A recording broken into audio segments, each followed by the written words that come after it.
Assalamualaikum warahmatullahi wabarakatuh. Perkenalkan, kami dari kelompok 5 yang beranggotakan 1. Lihati Nurani, 2. Siti Romah Kuratu Ayunina, 3. Arif Fahrudin Nugroho, 4. Saya sendiri Erik Septianto akan menjelaskan tentang pengeluaran konsumsi masyarakat. Untuk topik pembahasannya yaitu 1. Pelaku konsumsi masyarakat, 2. Pola konsumsi masyarakat, 3. Dimensi ketimbangan pengeluaran, 4. Tabungan masyarakat, 5. Fungsi konsumsi dan fungsi tabungan. Langsung saja untuk materi pertama akan dijelaskan oleh Mbak Lia. Waktu dan tempat saya persilakan. Baik, di sini saya akan menjelaskan materi yang pertama. Sebelum itu, topik pembahasan yang akan kita bahas hari ini. Perilaku konsumsi masyarakat, pola konsumsi masyarakat, dimensi ketimpangan pengeluaran, tabungan masyarakat, fungsi konsumsi dan juga fungsi tabungan. Pengeluaran konsumsi masyarakat merupakan salah satu variabel makroekonomi. Dalam identitas pendapatan nasional menurut pendekatan pengeluaran, variabel ini lazim dilambangkan dengan huruf C atau consumption. Pengeluaran konsumsi seorang adalah bagian dari pendapatannya yang dibelanjakan. Kemudian, kenaikan harga pangan dunia itu sangat memicu di berbagai negara. Penyebabnya adalah kenaikan harga bahan makanan yang terus membumbung sejak lahir tahun lalu, yang mungkin diperkirakan masih akan terus sampai tahun depan. Salah satu statistik yang digunakan untuk mengukur tingkat ketimpangan pendapatan penduduk adalah persentase pendapatan penduduk pada kelompok penduduk terendah terhadap total pendapatan penduduk di suatu wilayah. Berapa pandangan ahli mengenai perilaku konsumen? Pertama, menurut Shivan dan Kanuk, adalah perilaku yang ditunjukkan konsumen dalam pencarian akan pembelian, penggunaan, pengevaluasian, dan penggantian produk dan juga jasa yang diharapkan memuaskan kebutuhan konsumen. Yang kedua, menurut London dan Della Pitta, perilaku konsumen merupakan proses pengambilan keputusan dan aktivitas fisik dalam mengevaluasi, memperoleh, menggunakan, dan menghabiskan barang ataupun jasa. Yang ketiga, menurut Minardi, perilaku yang ditunjukkan oleh orang-orang dalam merencanakan, membeli, dan menggunakan barang-barang ekonomi dan juga jasa. Yang keempat, menurut Diaton dan Meuhelwer, perilaku yang dikaitkan dengan preferences dan possibilities adalah perilaku konsumen. Yang kelima, menurut Mullen dan Johnson, perilaku konsumen merupakan pengkajian dari perilaku manusia dalam kehidupan sehari-hari. Maka bisa kita tarik kesimpulan bahwa perilaku konsumen adalah semua kegiatan, tindakan maupun proses psikologis yang mendorong tindakan tersebut pada waktu sebelum membeli, menggunakan, menghabiskan produk, dan juga jasa setelah melakukan hal-hal yang tadi di atas sudah dijelaskan maupun kegiatan mengevaluasinya. Variabel yang mempengaruhi konsumsi. Pertama, selera. Selera sendiri yaitu orang-orang yang berumur sama dan berpendapatan sama, berapa orang dari mereka mengonsumsi lebih banyak daripada yang lain. Karena selera itu kan nafsu. Jadi ketika nafsu, dia menginginkan makanan, misal kopi, dia tidak akan hanya membeli satu, dia akan membeli lebih banyak kopi tersebut. Yang kedua, faktor sosial ekonomi. Misalnya umur, pendidikan, pekerjaan, dan keadaan keluarga yang biasanya pendapatan akan tinggi pada kelompok umur muda dan terus meninggi dan mencapai puncaknya pada umur pertengahan dan akhirnya turun pada umur tua. Ya, karena ketika dia masih muda dia akan lebih kuat ditimbangkan ketika dia nanti berumur tua, dia akan selalu menurun gitu. Dan yang ketiga, kekayaan itu secara defisit maupun implisit sering dimasukkan dalam fungsi konsumsi agregat sebagai faktor yang menentukan konsumsi. Dan yang keempat, keuntungan dan kerugian kapital. Keuntungan kapital itu dengan naiknya hasil bersih dari kapital akan mendorong tambahnya konsumsi. Sebaiknya dengan adanya kerugian kapital akan mengurangi konsumsi. Jika hasil bersih itu menaik, maka konsumsinya akan bertambah. Tapi jika hasil bersih itu akan menurun, maka dia akan mengurangi konsumsi. Kemudian tingkat bunga. Ahli-ahli ekonomi menganggap bahwa konsumsi merupakan fungsi dari tingkat bunga, mendorong tabungan dan mengurangi konsumsi. Namun ahli-ahli klasik ragu dengan dasar teori dan penelitian tersebut. Yang terakhir yaitu tabungan. Tabungan memiliki arti yang berbeda. Banyak orang yang mengartikan sebagai menyimpan uang di bank, sedangkan bagi orang lain lagi sebagian pembelian saham atau sebagian simpanan di masa pensiun. Namun bagi ekonom, tabungan diartikan sebagai mengurangi konsumsi saat ini demi untuk mengkonsumsi lebih banyak di masa yang akan datang.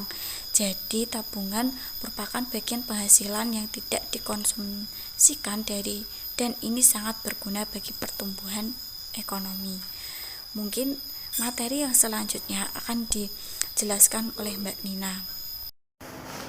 Selanjutnya, pertumbuhan pengeluaran konsumsi masyarakat Indonesia rata-rata 6,5% per tahun selama dasawarsa 1970-an. Angka ini 1% lebih rendah dibandingkan pertumbuhan rata-rata pengeluaran konsumsi masyarakat Malaysia untuk kurun waktu yang sama. Akan tetapi lebih tinggi daripada pertumbuhan rata-rata tahunan pengeluaran konsumsi masyarakat India dan Republik Rakyat Cina, masing-masing 2,9 dan 4,9%.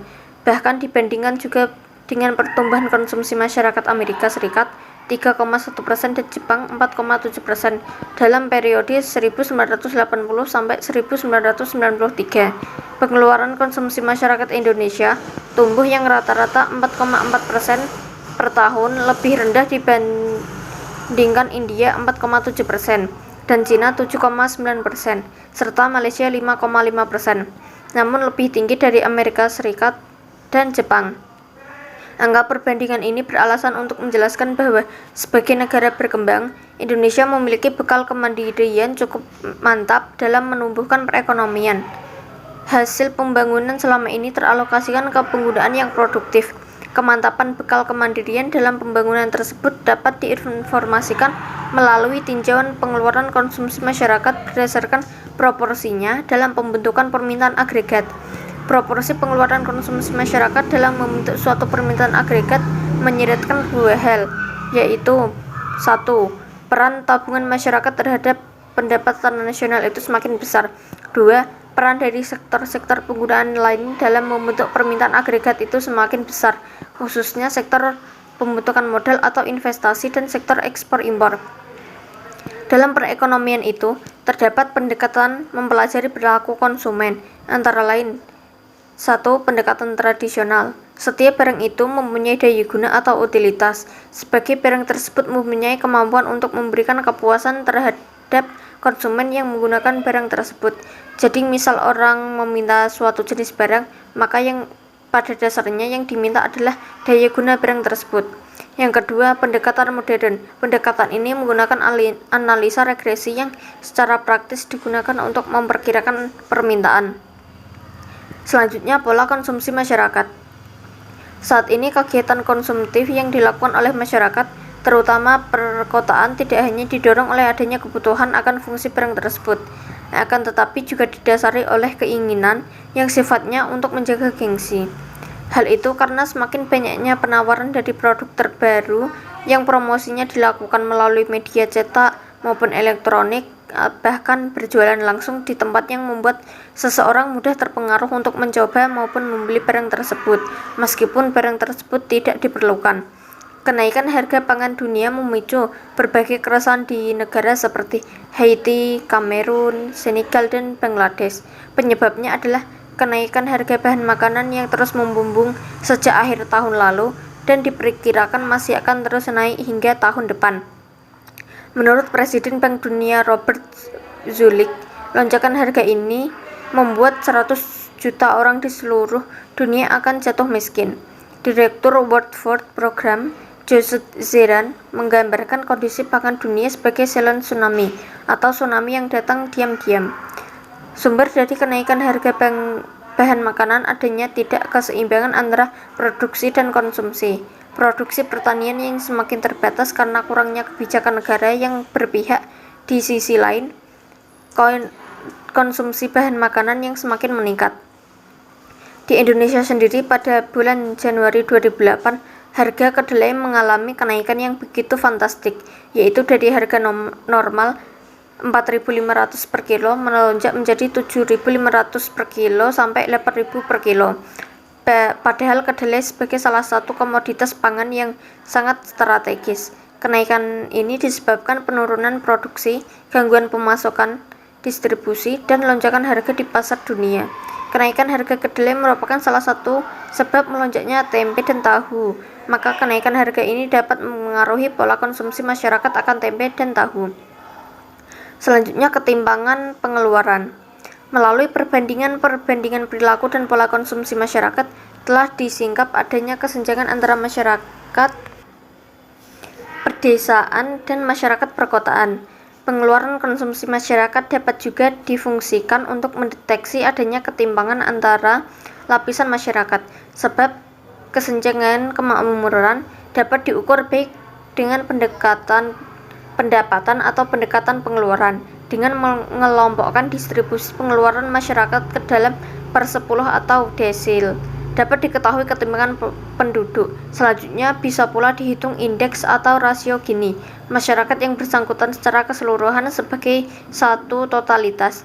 Indeks ketimpangan pengeluaran penduduk Indonesia atau rasio Gini nasional menyusut karena pertumbuhan pengeluaran per kapita per bulan pada kelompok 40% populasi terbawah dan 40% populasi menengah, lebih pesat 20% populasi teratas. Gini rasio merupakan salah satu alat untuk mengukur pemerataan pendapatan yang dihitung berdasarkan kelas pendapatan dengan skala 0 sampai 1. Gini rasio mendekati angka 0 menunjukkan semakin terjadinya pemerataan pendapatan. Sebaliknya, jika Gini rasio mendekati angka 1 menunjukkan terjadinya ketimpangan pendapatan. Selain itu, berdimensi spesial atau antar daerah, yakni antara daerah pedesaan dan daerah perkotaan. Perbedaan atau ketimpangan pengeluaran konsumsi masyarakat juga terjadi dalam dimensi antara lapisan pengeluaran itu sendiri.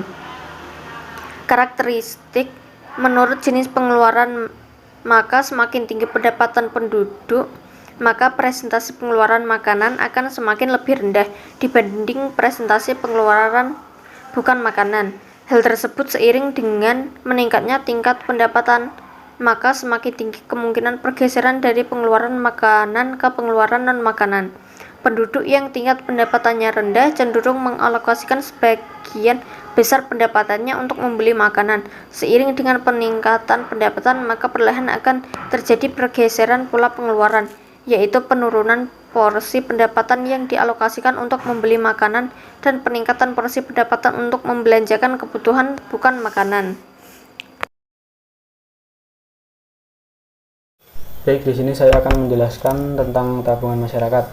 Tabungan masyarakat adalah bagian dari pendapatan yang diterima masyarakat yang tidak digunakan untuk konsumsi, atau dengan kata lain, tabungan masyarakat merupakan selisih antara pendapatan dan konsumsi masyarakat. Tabungan berguna untuk menyiapkan kehidupan yang lebih baik di masa akan datang. Menabung juga sangat bermanfaat untuk masyarakat jika terdapat keperluan secara mendadak. Budaya masyarakat yang konsumtif tentu akan sangat mempengaruhi terhadap tabungan masyarakat. Selanjutnya terdapat beberapa hal yang mempengaruhi tabungan masyarakat. Yang pertama adalah tingkat suku bunga. Suku bunga sendiri adalah bunga tahunan dari suatu pinjaman dalam bentuk persentase dari pinjaman yang diperoleh. Jumlah bunga yang diterima tiap tahun dibagi dengan jumlah pinjaman.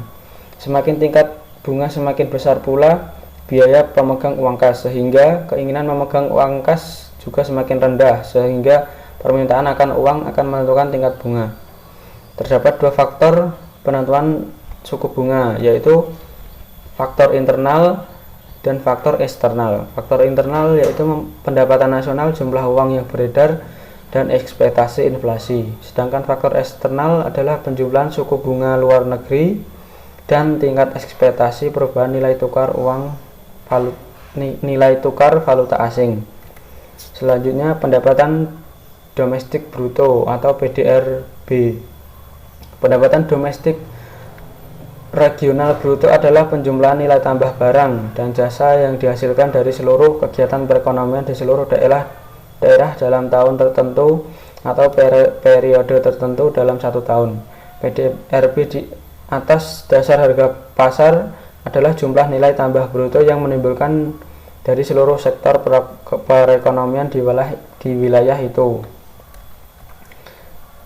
Selanjutnya yang mempengaruhi tingkat tabungan masyarakat adalah tingkat inflasi. Inflasi adalah proses kenaikan harga-harga barang secara terus-menerus. Inflasi bermula dari adanya kenaikan permintaan total atau agregat demand. Produksi telah berada pada keadaan kesempatan kerja penuh atau hampir mendekati kesempatan kerja penuh. Apabila kesempatan kerja penuh atau full employment telah tercapai, penambahan permintaan selanjutnya hanyalah akan menaikkan harga saja, sering disebut inflasi murni. Konsumsi secara umum yaitu sebagai penggunaan barang dan jasa secara langsung akan memenuhi kebutuhan manusia. Selain itu, konsumsi dapat diartikan sebagai pendapatan rumah tangga yang digunakan untuk membiayai pembelian aneka jasa dan kebutuhan lainnya. Besarnya konsumsi selalu berubah-ubah sesuai dengan naik turunnya pendapatan. Apabila pendapatan meningkat, maka konsumsi akan meningkat. Sebaliknya, apabila pendapatan turun, maka konsumsi akan menurun. Materi selanjutnya adalah fungsi konsumsi. Fungsi konsumsi adalah suatu kurva yang menggambarkan sifat hubungan antara tingkat konsumsi rumah tangga dalam perekonomian dengan pendapatan nasional. Fungsi konsumsi dapat dinyatakan dengan konstanta sama dengan C besar plus C kecil Y atau I, di mana C besar adalah konstanta atau konsumsi rumah tangga ketika pendapatan adalah 0, sedangkan C kecil adalah kecenderungan mengkonsumsi marginal di mana 0 lebih kecil dari C besar lebih besar dari 1, di mana C besar adalah konsumsi dan Y adalah tingkat pendapatan. Terdapat dua konsep untuk mengetahui sifat hubungan antara pendapatan disposable dengan konsumsi dan pendapatan disposable dengan tabungan, yaitu konsep kecenderungan mengkonsumsi dan kecenderungan menabung. Oke, untuk materi selanjutnya. Waduh, anjir. Ulang. Oke, untuk materi selanjutnya adalah hubungan antara konsumsi dan pendapatan. Keynes menekankan bahwa suatu perekonomian, tingkat pengeluaran konsumsi oleh rumah tangga bervariasi secara langsung dengan tingkat pendapatan disposable dari rumah tangga tersebut. Hubungan antara konsumsi dan pendapatan dikenal dengan fungsi konsumsi dan secara umum ditulis dengan persamaan Y sama dengan A plus B YD, atau A lebih besar daripada 0, 0 lebih kecil daripada B, dan B lebih kecil daripada 1. C dan YD merupakan pengubah yang masing-masing menunjukkan konsumsi dan pendapatan real.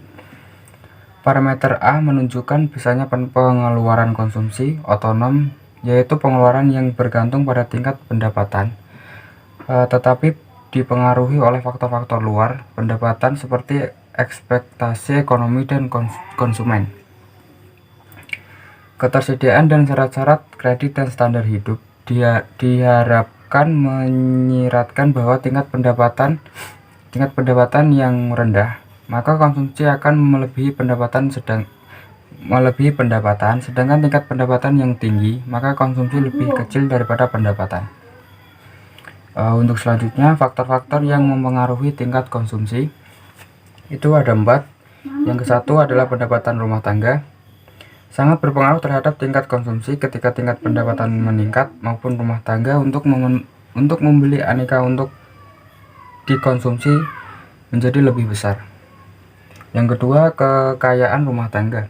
Kekayaan rumah tangga dapat berupa kekayaan real, misalnya rumah, tanah, dan mobil. Dan finansial, misalnya deposito berjangka, saham, dan surat-surat berharga. Kekayaan tersebut dapat meningkatkan konsumsi seseorang karena menambah pendapatan disposable. Semakin banyak kekayaan seseorang, maka konsumsinya akan meningkat. Untuk yang ketiga, tingkat bunga. Bagi mereka yang memiliki banyak uang, tingkat bunga yang tinggi menyebabkan keinginan untuk menyimpan uang di bank lebih menguntungkan daripada dihabiskan untuk konsumsi. Jika tingkat bunga rendah, maka yang terjadi adalah sebaliknya. Jika tingkat bunga naik, maka konsumsi akan turun. Tingkat bunga yang tinggi dapat mengurangi keinginan konsumsi seseorang, baik dilihat dari sisi keluarga yang memiliki kelebihan uang maupun keluarga yang kekurangan uang. Untuk yang keempat, perkiraan tentang masa depan. Jika rumah tangga memperkirakan masa depannya makin baik, mereka akan merasa leluasa untuk melakukan konsumsi, karenanya pengeluaran konsumsi cenderung meningkat. Untuk selanjutnya, fungsi tabungan. Fungsi tabungan adalah hubungan jumlah tabungan dengan penghasilan. Fungsi tabungan adalah suatu kurva yang menggambarkan sifat hubungan di antara tingkat tabungan rumah tangga dalam perekonomian dan pendapatan nasional atau pendapatan disabel perekonomian tersebut. Tabungan merupakan sisa dari pendapatan yang telah digunakan untuk pengeluaran konsumsi atau dapat disebut saving. Dalam lingkup makroekonomi, saving dapat didefinisikan sebagai bagian dari pendapatan nasional per tahun uang tidak dikonsumsi. Rumus fungsi tabungan yaitu fungsi yang menunjukkan antara tabungan S dan pendapatan Y. Dengan menggunakan rumus fungsi konsumen dapat ditentukan sebagai berikut, yaitu Y sama dengan C plus S. Untuk selanjutnya, faktor-faktor yang mempengaruhi konsumsi tabungan, yaitu ada 3, yaitu perekonomian. Keadaan perekonomian dalam keadaan baik, stabil, dan tidak banyak pengangguran akan membuat masyarakat cenderung aktif melakukan konsumsi dan kurang aktif menabung. Jika keadaan perekonomian buruk, tidak stabil, dan banyak pengangguran, masyarakat akan berhati-hati dalam melakukan konsumsi dan memilih untuk menabung. Yang ketiga, suku bunga. Jika suku bunga tinggi, masyarakat memilih menabung dan tidak berbelanja. Hal ini karena masyarakat akan mendapatkan bunga yang besar. Jika suku bunga rendah, masyarakat akan lebih aktif berbelanja dibandingkan menabung. Yang ketiga, dana pensiun. Pemerintah yang memberikan dana pensiun yang tinggi membuat para pensiunan cenderung senang berkonsumsi, sedangkan dana pensiun rendah membuat pensiunan lebih senang untuk menabung. Untuk yang keempat, kekayaan yang dimiliki. Suatu rumah tangga yang memiliki harta cukup atau lebih dari hasil kerja biasanya kurang aktif dalam menabung dan lebih memilih melakukan konsumsi. Namun bila suatu rumah tangga belum memiliki kekayaan yang cukup, cenderung akan menabung dan mengurangi konsumsi. Untuk yang kelima, budaya berhemat. Untuk masyarakat yang